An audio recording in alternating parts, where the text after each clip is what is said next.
কত ধনেপাতা গাছ হয়েছে দেখো। এখানে দেখো কি সুন্দর গাঁদা ফুলের গাছ। এটা হচ্ছে মরিচ ঝুটো গাছ।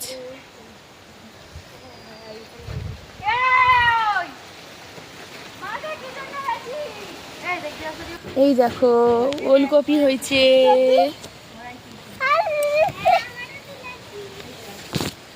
এখানে সবে সবে ফুলকপি গাছ হচ্ছে, সবে ছোট। আর এটা হচ্ছে বিট গাছ।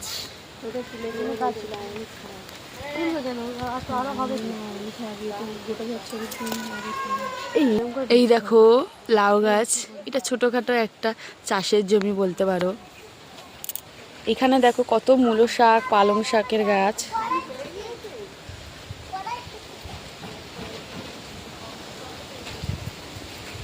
আর মাঝখানে মাঝখানে টমেটো গাছ হয়েছে, সবে ফুল হয়েছে, গাছে কুড়ি হয়নি, ফল আসেনি।